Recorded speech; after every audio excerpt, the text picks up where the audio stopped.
বাংলা বর্ষপঞ্জির নতুন সূর্যের অপেক্ষায় প্রহর গুনছে বাঙালি। সেই প্রত্যাশার রঙিন ছোঁয়ায় মুখর চারুকলা অনুষদ, যেখানে শিল্প আর জীবনের ঐকতানে তৈরি হচ্ছে অনন্য উৎসবের আবহ। বিস্তারিত শাকিলা করিমের প্রতিবেদনে ক্যামেরায় ছিলেন মেহেদী হাসান সুজন।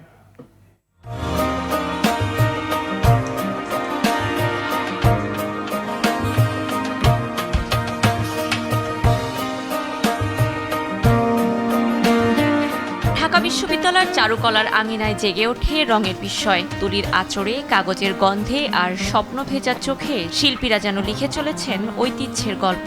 নান্দনিক সব শিল্পকর্মে ফুটে উঠছে বাঙালির প্রাণ। প্রতিটি মুখোশ, প্রতিটি নকশা কথা বলে সময়ের, কথা বলে শিকড়ের।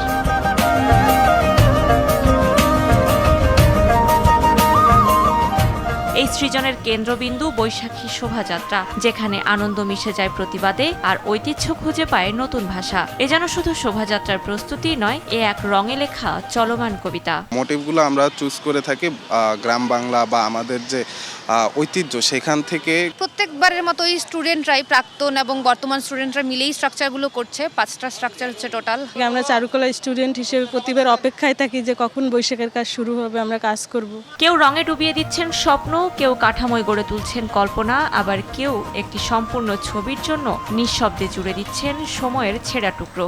আসলে আনন্দ ছাড়া আসলে শিল্প সৃষ্টি হয়। ভালো লাগে, সবাই মিলে কাজ করি। একটা দীর্ঘ কর্মযোগে কাজ করার একটা অভিজ্ঞতা আমাদের ঝুলিতে সঞ্চার হয়। মূলত আমরা চাই বছরের প্রথম দিনটা সবাই নান্দনিকভাবে উদযাপন করুক। শৃঙ্খলার আবরণে মোড়া এই প্রস্তুতি, তবু ভেতরে ভেতরে এক উচ্ছ্বাসের নদী, যা ছড়িয়ে পড়বে পহেলা বৈশাখের সকালে। আমাদের মূল উদ্দেশ্য হচ্ছে বৈশাখী উদযাপন করা, একটা আনন্দের মধ্যে দিয়ে এই শোভাযাত্রাটা করা, তাই না? নামে কি এসে যায়, দেখেন সবাই এইখানে অংশগ্রহণ করছে।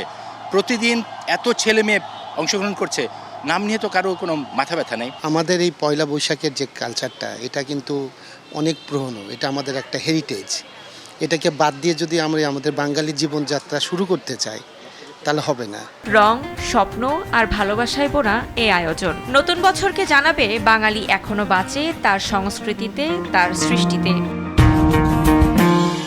রঙে আর গল্পে মুখরিত এই প্রাঙ্গণ থেকেই জেগে উঠবে বাংলা বর্ষপঞ্জির নতুন এক রঙিন সকাল।